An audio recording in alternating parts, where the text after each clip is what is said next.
So, want to know how to engage your students in a more immersive and interactive way? Have you tried Minecraft Education or Roblox?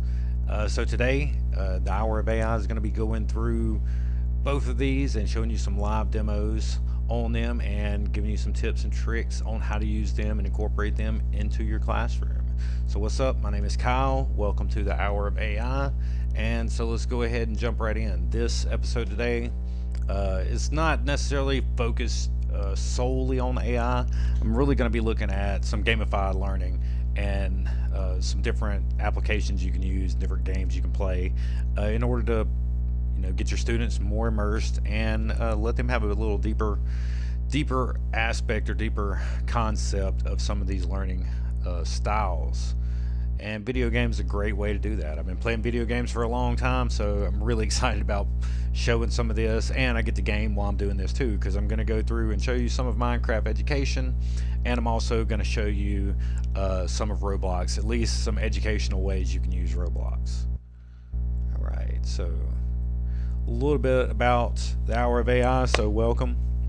If you have never been here before, what I'm talking about is really my mission is just to help educators explore and reasonably use AI tools. Sometimes in AI we have kind of like this holy trinity of AI, cybersecurity, and data science. And whenever you're using video games, they really kind of fall into this as well. Esports, interactive media technology, game design kind of fall under that computer science umbrella. So this is a good way to kind of just incorporate this into some cool concepts that we can use. So I try to do this weekly. I'm not really good at it. This is like my 4th episode, and I was actually on time tonight. I'm a little bit behind. Actually, I wasn't on time. I was like 40 minutes behind. I try to do it at 7:30 on Wednesdays, but you know what? Like, I'm just going to get there when I can get there. But the whole idea of this is just to live stream, live demo some of these tools, discuss some of them, and hopefully inspire you to use some of these things in your own classroom. So tonight's focus, I'm going to be looking at Minecraft Education, which is a paid feature, paid service. So this is kind of giving both dimensions of it, how you can use video games in your class, whether you're paying for it or if your school has a Minecraft or a Microsoft for Education or Microsoft 365 workspace rather than a Google workspace. I know most schools use Google, but some schools out there do use Microsoft, and Minecraft Education comes as a feature with that if you have the education workspace for your school district. That's Microsoft. So you can use Minecraft Education in your classroom if that's the case. If not, you have to pay for it, and I think it's like $10 to $15 a student, depending on if you have the service or not. So don't quote me on that. I'm not a salesman or anything. I just play some games sometimes, and I use it for school. So we'll talk about that, and you'll see Minecraft Education. I'll go through some of the options, show you some of the options you can use with that, and then we're going to look at Roblox too. Roblox is not something I've used a whole lot, but I've started using it recently because kids are really into it, and like, if you're my age or a teacher my age or younger and you have children, or you know kids talk about Roblox at school. So like, Roblox is a huge thing. All of them play it. All of my nieces and nephews play it to an extent, and especially younger age kids play it. It's free, it's accessible. You can play it on any iPhone, any iPad. You can play it on the computer, play it a multitude of different ways. Same way with Minecraft Education. If you have access to it, you can play it on a computer, you can play it on an iPad, you can play it on a phone.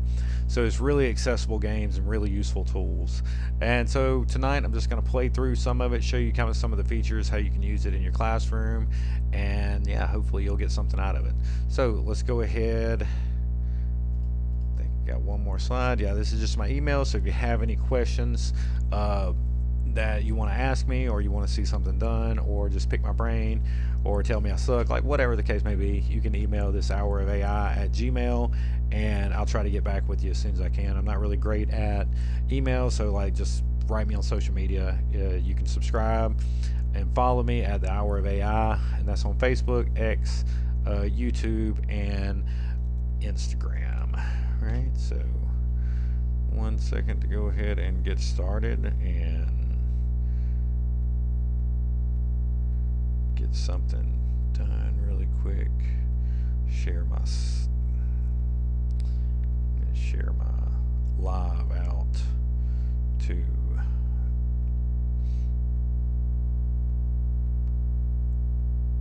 my page. There we go. All right, now we can get started. All right, so first thing I'm going to do is I'm going to be in Minecraft Education.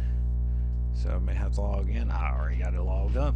So Minecraft Education looks a lot like Minecraft. If you've ever played Minecraft, it is Minecraft. You're just playing in a kind of a different way than you would just to play for recreation, right? So here I am, got my little guy over here, and I can play. Now this is kind of a teacher setting, so you're going to see it from kind of the teacher point of view, but I'm going to go through and show you how it looks as a student as well. Now as a teacher, you can create your own world just like in Minecraft, or you have a library that Microsoft has provided that has some activities, and it's actually pretty abundant, and it's cross curriculum, right? So you can build challenges. Here's a tutorial, shows you how to play some biomes and worlds. This will give you an example of like what's out there that you can build. But if you click on library, in the library you have it looks like 8 different subjects that you can choose from. Anything from computer science, mathematics, science, digital citizenship, language, art, design, social studies, and esports, right? So almost something there for everybody to be able to use within a classroom setting. And since I kind of work in computer science, I kind of tend to focus on that subject, but I was also a science teacher or physical science teacher, or world sciences or earth sciences, and I was also a social studies teacher. So like I would use this in any classroom that I would have had. If I was still in the classroom, I would definitely be using this. But what I'm going to do is I'm going to just kind of go through, show you how the lesson structure is, and then we're actually going to play for a minute, and you can actually see what it looks like on the student end as they're playing through this game, right? And it is a video game, but there's also a lot of things you can learn from it, and just my experience, students tend to, and especially young people, and I'm the same way because like I've been a lifelong gamer, students learn deeper through video games if they're heavy video game players. I believe that's my opinion, don't quote me on that, but I tend to see that students who play video games also sometimes their problem solving ability is a little bit better, unless they're just playing mindless games. But like a game like this, you're going to improve logic, hand-eye coordination, right, using the keyboard. There's a lot of different skills that are tied to using the computer or computer science that go with gamification. It goes to any subject, but I'm just speaking specifically for like computer science, cyber foundations, those middle school kind of years of computer science or computer classes, technology classes. These games, these gamified platforms, they work really well, right? So let's choose something, let's play it. So we'll go to something that's kind of all ages, and so I like to go into computer science. Computer science is really hot right now, and so you have computer science, artificial intelligence. It kind of breaks down. You have an hour of code. An hour of code is awesome. So it's about an hour long for each one of them. You go through and you play a game, and sometimes you build a game, but you're in the Minecraft game and you're also building, so you become a developer kind of within the game itself. Now I'm going to play this hour of code inclusion, and I'm only going to do that just because it is for all ages, and if you click on it, it gives you everything that you need to know about it. It gives you what tags are in there, so it's going to be block-based coding. It does say equity, inclusion, and computer science, so basically this is going to be something to embrace diversity, and it's beginner ages 7+, right? So that's like one that you could do. If we looked at, say, hour of code 2024, this one is coding, computer science, featured hour of code, gives the description, gives your learning outcomes, right? Gives you the ages, gives you the beginner, the level or the difficulty. So it kind of goes through and tells you everything you need to know. And if you're starting out with, let's say, this is a good one, right? So anything to do with cyber, like Cyber Foundations is the course in Mississippi that middle schoolers take. So you could use this in a Cyber Foundations class. Say it's like your first introduction to students learning about the internet, learning about physical computing, learning about anything like that, right? So we'll go to CyberSafe. We'll click that. We can see what we have in here. Have a few different ones: game, privacy prodigy, dig deeper, right? Here's a CyberSafe AI. So since this is the hour of AI, let's go into this and check it out. So tags artificial intelligence, digital citizenship featured. It's beginner level. It's time to build digital citizenship and AI literacy skills with CyberSafe AI Dig Deeper. This engaging Minecraft education adventure challenges students to go beyond the surface and explore AI ethics, critical thinking, and data literacy. Don't just accept AI at face value, dig deeper and discover the power of mindful technology use. Learning objectives. Learners will be able to explain how biases can affect the responses that AI provides, and why is it important to seek a variety of perspectives. So you can see really good lesson for getting in and talking about AI literacy. So if I want to use this, I can click the lesson plan, it'll take me out, and I'll actually see, like, on Microsoft's page what the lesson plan is, and it has some resources on there for the students as well and the teachers to be able to use, right? I'm just going to dive in on it. So I go to create world. After I click create world, it's going to populate. It's going to start reach out, and you do have to be connected to the internet to be able to play this. So it's going to reach out, do the thing that it needs to do, connect, all of that good stuff.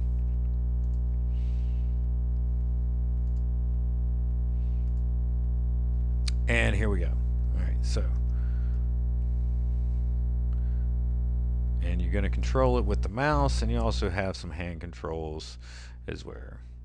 Use the cursor to select your character. So we're going to select, I'm going to do, I like this guy down here. All right, select my character.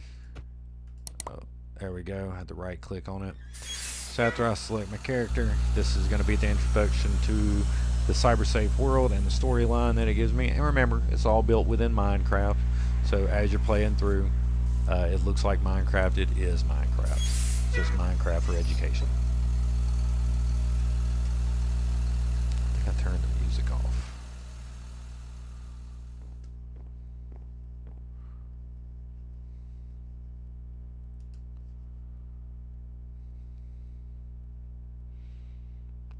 Alright, are you excited? We're only here a few weeks ago from a big esports championship, and this does do rollout as well.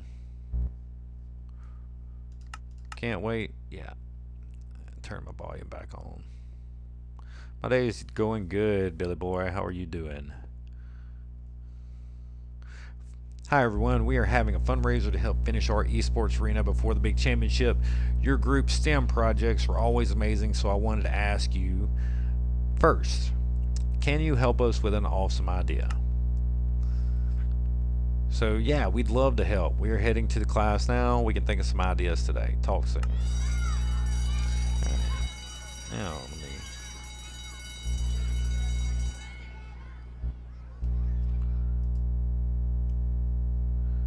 turn my volume up a little bit on it, because I turned the volume down. That way you get a little bit of music. Should be a little bit of music anyway, maybe.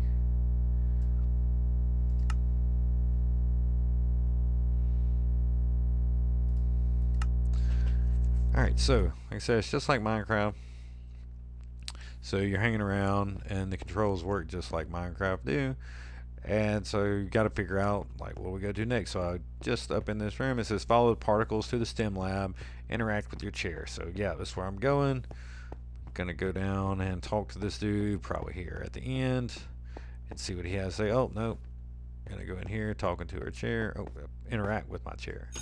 There we go. Good morning, class. Let's start with a quick review of yesterday's work. We've been working in a 3D design and modeling software, which is a tool we can use to create custom shapes, objects that can be 3D printed. So we're going to be talking about 3D printing today. Okay, all right, let's get started. Log on to your computers.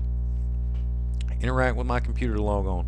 Now, something that is cool, like about this, instead of just playing like I went through, you can actually like share this to your students. So if they have Minecraft education plan, you can like share it in your Google Classroom or share it in Canvas, and they'd be able to just click on it, boom, it open it up, take it out to them, and they'd be able to play it, right? So click log in to begin. Here we go. Log in. It's going to take me into the computer. Yesterday we created a basic model to apply our designs to. So let's review how to edit the different parts of the model. Let's walk through the process. Sounds good to me. And it does have read alouds. I'm just particularly read it, but I could click here and it would give me the immersive reader. So for younger students, it does have like a read aloud that you can play through. So click play and it's going to read it. Here we go. Yesterday we created a basic model to apply our designs to. So let's review how to edit the different parts of the model. Let's walk through the process. Yeah, not too bad, right? You can change it to a male, you can slow it down, you can speed it up, you can change the text, you can give different grammar options, or you can give different reading preferences. And another cool thing is translation. So it'll translate different languages. So if you have students who are like English as a second language student, then it doesn't matter, you can pick it to whatever their preferred language is and they'll be able to use it, right? So that's all within the settings there. So all right, this sounds good. Now let's move. So select the folder. So we're on the computer. Here we go. We select our folder labeled heads. Oh. No. What's my? There we go. I picked my camera. I was gonna say, what's going on?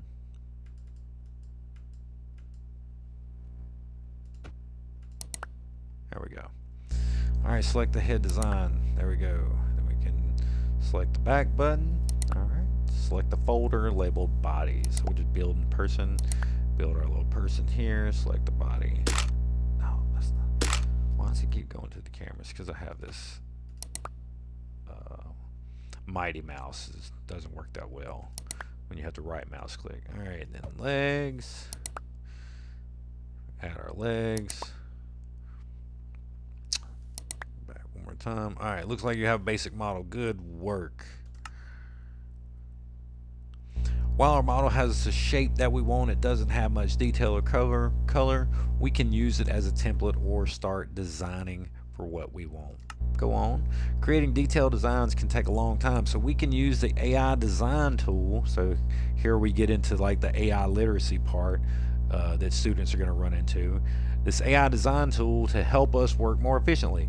Just remember, dig deeper, meaning you should always check the results of an AI response, no matter what you ask it to do. Now that's like a total AI literacy drop in for that student there, because that's one of the first things we teach about like AI ethics is you should always check the results no matter what.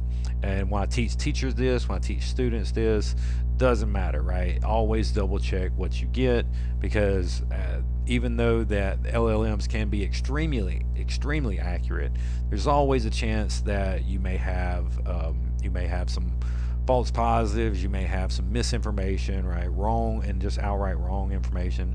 So it's really easy for that to happen. So let's dig a little deeper. Now let's try to create our first design with AI. Does anyone have any ideas? I've been learning about elephants in Botswana. Can we try making an elephant? Yeah, understood. That's a great idea. Let's use AI assistant to create it. I'm gonna say elephant because I want to create an elephant design. Follow my steps carefully. Understood. All right, new idea unlocked. And so like I said, I'm steadily playing a game, but like I'm learning concepts. So like you don't think students are learning when they're playing video games, but if you choose the right game, you can absolutely learn a ton. Here we go, interact with the computer again. Click log in. Log in. Here we go. We got an AI chatbot. Now we're going to interact with it. Hi there. How can I help you with your project? We're going to do an elephant design. So there we go. Elephant design. Sure, I would be happy to help with an elephant design for you. Let me create some examples. All right, show me. So this is kind of showing like interaction between a chatbot back and forth. So pretty interesting how that works. But like it'd be really good for students to be able to do something like this, and not, you know, it's a gamified way. So it's really good in that sense that it feels like they're playing a game. It doesn't feel like they're doing work, right? And that's kind of like one of those things that teachers always want students to be more engaged. They're not engaged in the work. Well, this is a different type of work, but they will be 100% engaged in this if they're video game players, right? So not video game players, which most people do play games now, whether it's video game, board game, some type of game, but like gamification works. It absolutely works. So when you input your prompt, the AI will suggest some design options. Think carefully about your choice. I may not always be around to help. Choosing a design that doesn't match our template could result in a failed 3D print. Hey, I understand that, right? So make sure we're not doing nothing too crazy. Understood. So let's choose our option 1, option 2. Best meets my needs. That's not realistic, right? So this is also giving some logic to the student. It's not realistic for that one to be printed because of the talk I just had with them. So that's the design I want to use. Yes, excellent. I will turn the design into a 3D model, add its parts to your folders in the design software. So in this too, we're learning how to navigate a physical computer, learning how to 3D print, learning about AI. Yeah, awesome. Look at that nice 3D print there that we have. Turned out great. It was amazing how helpful AI can be with proper direction. For your homework tonight, I want each of you to consider other ideas you can create with an AI assistant.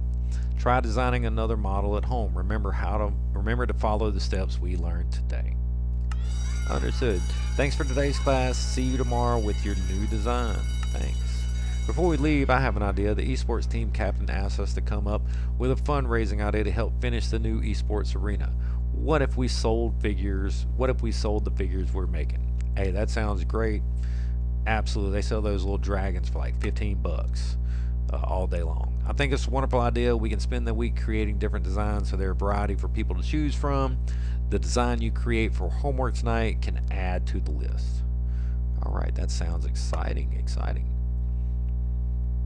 That evening, sign in the computer and start your homework, right? So it moves along a little bit, and now I got to do my next task, which is sign into my computer. You're going to follow your little blue sprites there. Hey, welcome home from school. This is a trusted adult that you're with. Good, it's a trusted adult. We have a surprise for you. Your Aunt Joni is going to be staying with us for a week. She's up in the guest room if you want to say hi. Okay, I will, I guess. Go say hi to Aunt Joni. So, what's dude playing? It's trusted adult. It looks like he's playing video games. Alright, here we go. Where are we at, Aunt Joni? Alright, trusted adult. I'm thinking of making seafood dish for dinner later tonight since Aunt Joni is here. She loves crab, so I have to think of some recipes. Anyway, tonight's dinner will be ready in a bit, so make sure you get your homework done. There we go. That's an idea. I can make a crab 3D print. Okay, bro. Let's say hey. Where's Aunt Joni at? Oh, upstairs. Here we go. Where she is. Oh, there she is. What's up, hey, Joni? So good to see you. We had a week off of work and wanted to spend it with my favorite family. Hurry up and finish your homework. I'm excited to catch up with you over Den. Cool.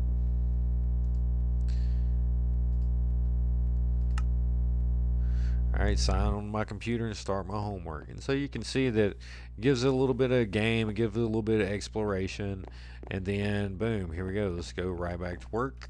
Gonna click, log on the computer again. And here it goes, open messaging software to read my new messages.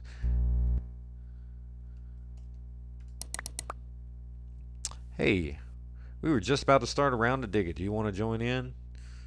Got some homework to do. We had AI make a design for us. It was quick and easy. We probably could have added more info, but I'm sure it'll be fine. Designs look good. If you say so. Anyway, let us know when you're done, and I'll send you the game invite. Sounds good. So you can see the problem that is going on right now, right? He's like, oh yeah, I just let AI do it, and it did fine. I didn't check it or anything like that, so it should be good. So we obviously have an issue there. Hi there. How can I help you with? I'm gonna use my ideas. I'm not gonna let it do it. Your design matches your vision as close as possible. Please share. Make a crab. Sure, I'd be happy to make a crab design for you. Let me create some examples. Get it to show me. Yeah, oh, this, yeah, I'm definitely go on my option 2. Yup. There we go. It's added in now. Now we're going to message again. Hey, are you done yet? We're going to play one more round of Dig It before dinner. Hey, not now. Dinner is ready. Come join us at the table, please. Coming. Later that day in school. All right, class, let's print the designs you created for homework. I bet the ones who just let AI do it for them are not going to come out like mine did. You can see those down there. All buddies are all messed up. I got this nice crab design. Loved creativity, and you clearly made the effort to make it look it would match our design. It seems the rest of you did not add the info needed to make sure the design would work with our template. This is an important reminder, class, that AI cannot read your mind. You need to review AI responses and sometimes need to guide it to answer to the answer that you want. See, I knew that, and so that's why I used my ideas instead of letting AI do the work for me. Why is it important to use human ideas when using AI? What could happen if we don't? Human ideas help guide AI in the right direction. Without them, AI might not understand what's important, especially what's important to humans, and it could create results that are wrong and not helpful. Absolutely it could. That's a great point. Good point. That's exactly right. In fact, that is something we should write down in our notebooks. Take a moment to write that down. Come and see me if you need to hear the question again when you are finished. All right, sounds good. Let's write that thing in our journal. Add the entry in the journal. Oh, I think my journal's here though.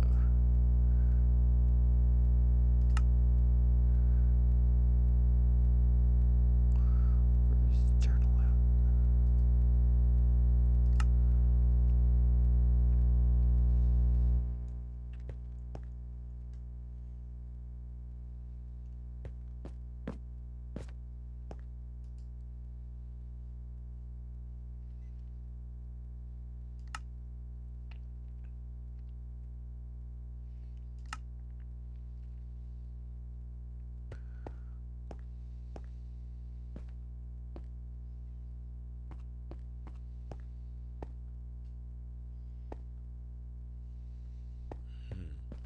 Where's my journal at, bro? Oh.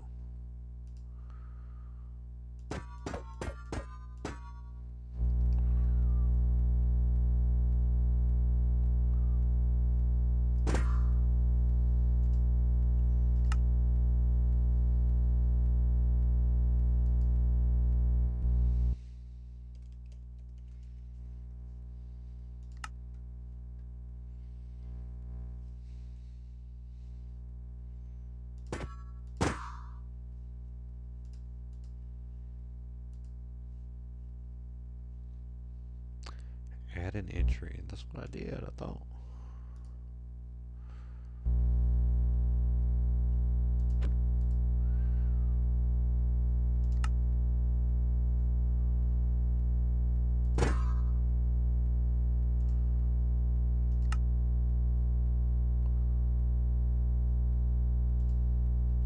Nope.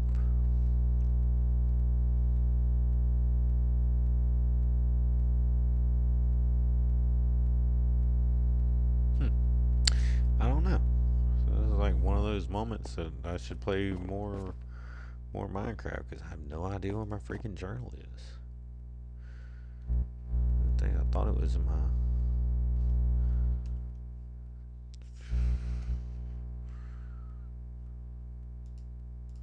So like that should be it. But like, how do you add something in there? I'm not sure.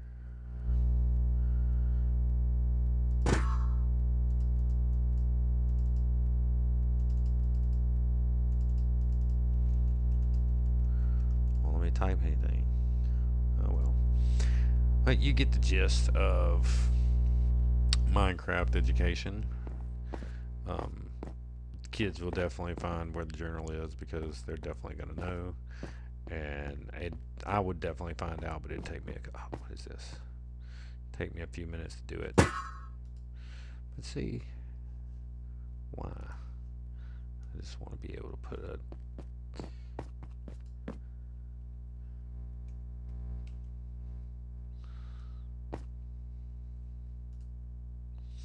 Speak with your teacher when you're done with your journal entry. I thought I did that.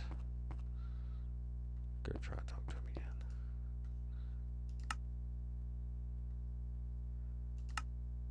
Ah, there we go.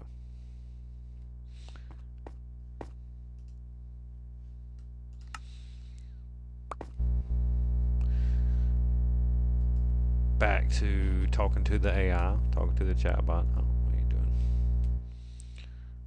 Where's my mouse pointer?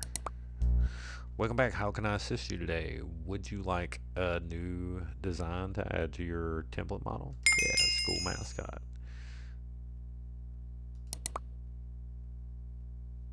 Design a model based on your school's mascot. It's a great idea to start. Please share what your school mascot looks like. A chameleon. A chameleon. See, that one's just a little too much. I'm going to do that one again.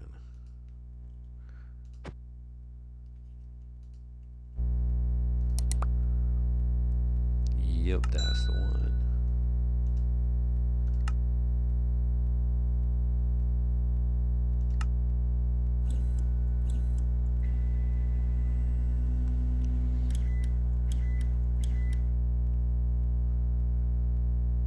Boom, shakalaka.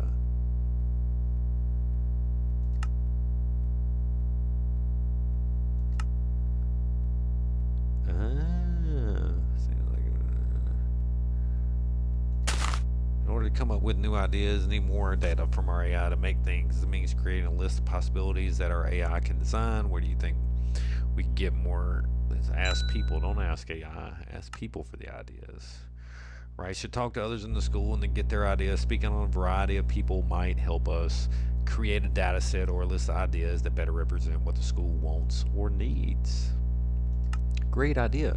I think that's a great idea. AI requires humans to use it as a tool. Ideas, knowledge given to AI should come from humans and human intelligence. That boy, interesting. The bell is about to ring. Speak to the others in the hallway between classes and collect ideas. I encourage you to find as many ideas as you can. All right, sounds good. Time to get those ideas. Head into the hallway. Speak to other people. You have 3 minutes before you need to return to class. Understood. There's the bell ring. Now, I'm going to stop right here because I'm going to flip over and then we're going to do one with Roblox. But you can save where you are, and that way you can come right back to where you finished. Don't have access to cloud storage. That's all right. I could do it OneDrive. I don't have it synced. But Minecraft Education, great way to do this, right? And just where the teachers can see it again, if you want to choose a lesson, you can choose, doesn't matter what it is. All right, we'll do this artist one, and we could do lesson plan, and you'll go out in the lesson plan to Minecraft Education. In Minecraft Education, you can find all of these different lessons for educators, parents. Like, it help you get set up. It's just a great platform. Like I said, it is a paid platform, but it's a great platform. So Minecraft Education, right? Dive into that. A whole bunch of AI literacy tools and things that are out there. The next thing that we're going to look at is going to be Roblox. And now, I'll probably get some backlash on this, but I was like just playing games in the class. Well, yeah, like that happens, right? It does happen, but you can leverage these type of things in your classroom, and if you leverage them in the right way, you will be able to use them like to add on to what you're already doing, as you know, PBIS things for positive behavior. Extra time, right? Or you can do this as a core activity in the class, but that's going to require you also joining and getting a hold of Roblox. That way you can be in the rooms and the experiences with them. So there are a multitude of education, like if you log on to Roblox and you create you a profile, you're going to see there's just like a multitude of experiences that you can go to. You have everything over here, right? And you can add your phone number if you want to, all that kind of good stuff, right? But like just on the experiences, there's just tons of games that are rated. And if you look at it, it just like looks like a whole bunch of games, almost like Fortnite, like just a gaming ecosystem of just mini games and things like that. And if you don't know what you're looking at, you're like, it'd be really overwhelming and kind of hard to find things that you could use in a classroom that may fit your class, of just mini games and things like that. What? Why did that happen? Heard something go off. That's crazy. Yeah, one of my other tabs bleed through. Anyway. So if you're just looking at this, you may not understand that you have to dig through a little bit of it, but you can find a ton of educational games and content in here. I say a ton, like just today I went through and favorited, and that's what I'll do is go through and favorite. And if you're wondering where your favorites are, you click on your person here, my Mandalorian, and the three dots, then you can go to inventory or you can go to your favorites. I've favorited some of these just because they were very educational and really easy to use. Some of them are actually created by Google, like this one's created by Google. Code Combat, Robot Champions, and Museum of Science. So there's some real educational content in there. Now you could go through and like search for educational stuff. I did this through a Google search, like what other people were using for education in Roblox. And like this is what I found, and it's absolutely cool. And so I'm gonna do one of these, and there's a new one that I was messing with today called Code Simulator, and this is a good one for computer science teachers. So I want Code Simulator and experiences. Yeah, so you got Coding Simulator right here. This guy. All right, we'll click on him. Got him favorited. But when you in Roblox, you create a profile and you can edit your profile, do all this type of stuff. But as the teacher, right, you can go in and you can just do this with them. You can monitor them, you can walk around, you can monitor the chat room, right? But you just get all of your students. You can share this out or however you want to do it. Get them logged in and then get them to the room, get them logged in the room. But once you get to the experience, click play, it's going to load and it's going to take you. Oh, really? Is it going to make me do that? I thought I'd already downloaded it. Shouldn't take but a second.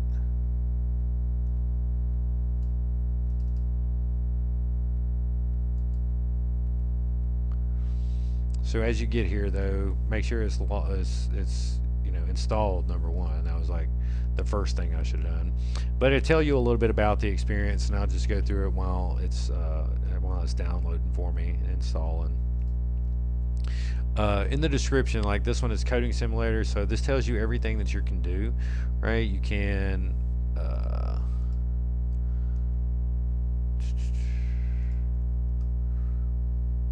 now let me go out to this dude.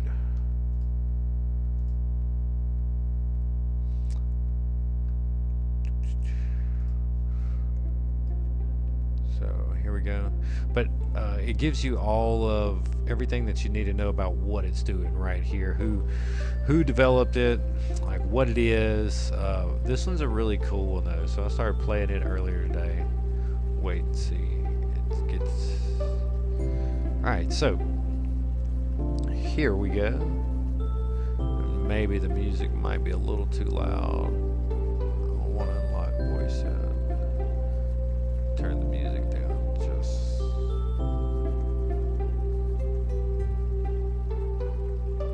a little bit.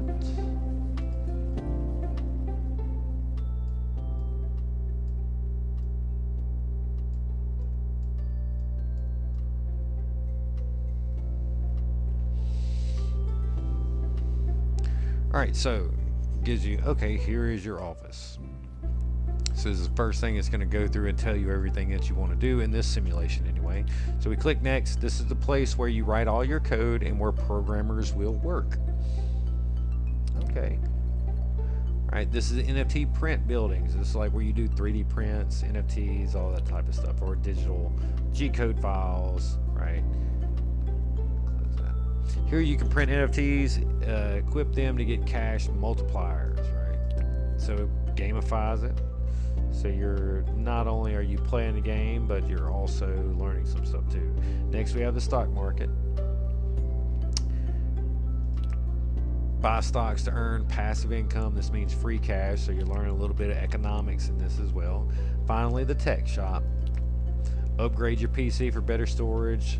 Upgrade your setup for code faster, right? So this is like a physical computing type of kind of look at it here. Oh yeah, then just like typical Roblox, every 5 to 10 minutes you get something crazy. You get meteor showers, right? Graphics lower than 5, please. Graphics higher than 5 for best experience. Yeah, my graphics aren't that high, but that'll be okay. So you can see all the people in the room. Chat is over here. Got the daily rewards. Don't claim any of these. No, just go play.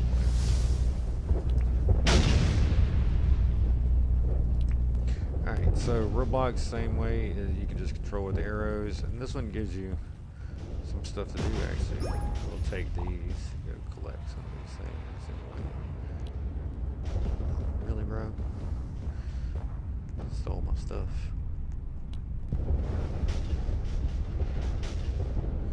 So the arrow is going to tell you where to go. You got some unlockable things you can do.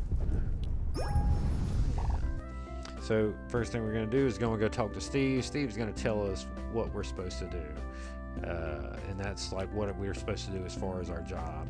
Also gives us some artifacts that we can craft with meteors. We don't need those just yet. So let's go out and see what's up. Big Steve. Steve's going to say, hey man, your first job is this. I want you to code one Lua program. And Lua is actually the programming language that Roblox is coded in if you use Roblox Studio. So to do this, we got to go back to our office first. All right, I'm gonna run back to our office over here. And while this may seem silly to some people who are educators, make no mistake, my niece plays Roblox a ton. All my nieces and nephews play it a ton, and the things that they learn on here are like concepts that they wouldn't be able to learn in real life because one, like they're too young to know about it because they don't experience it like a job, but they can go through and learn like the ins and outs of a job here. Right? Go to my computer. What do we do on my computer? I'm going to click my terminal. Got a programming language Lua here, and you see you can unlock other programming languages. This is what I loved about this game in particular, right? You had the ability to really learn about programming languages. So here's our terminal, and this is a mini game, so even if they don't know how to code, they're going to see the code and they play this mini game to be able to generate the code. So they click, here we go, there it is. So we got to try to keep up with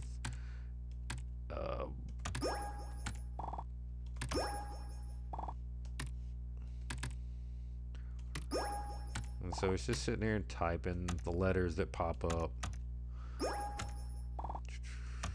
Hey, there, I got the program is complete now. Now I debug it and go through, find my errors. I get an error in that line, error in that line, error in that line, error in that line, right? And they don't, this, like I said, this is just familiarizing themselves with code, understanding some of the terminology like debugging, right? So boom, what do they want to do? Exit continue. Let's continue. So we can still write a program. So let's keep doing. We'll write one more. Oh, I'm not as fast on this one as I was.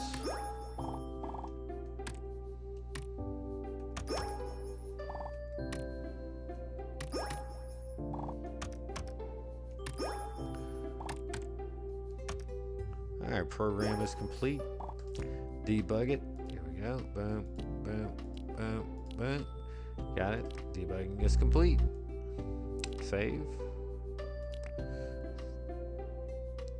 Continue. PC is out of storage. All right, so that's all I can do. I got 2 programs. I can sell those programs. Go ahead and sell them.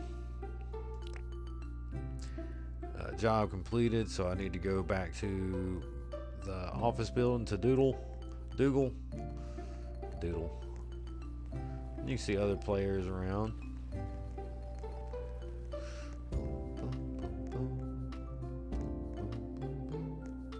Back to Steve.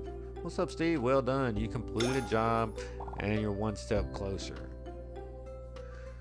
So what's my next job? It says no current job. It's pointing me out here. So what do I need to go do? Take me over to the NFT shop. What am I going to do here? I'll print something out. Buy one of these. Okay, I like that. Bought me an NFT. I want to do with it. Let me go back and see what Steve needs me to do.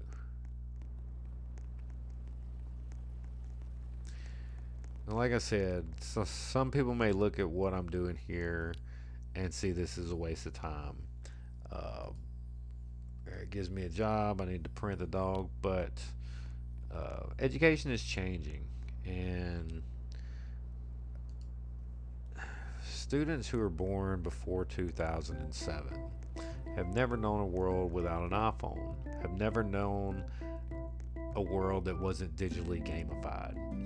They, from a very young age, they start playing video games on an iPad, and then they get to school and that slows down because the teachers a lot of times are not video game players, they're not using video games in that kind of capacity.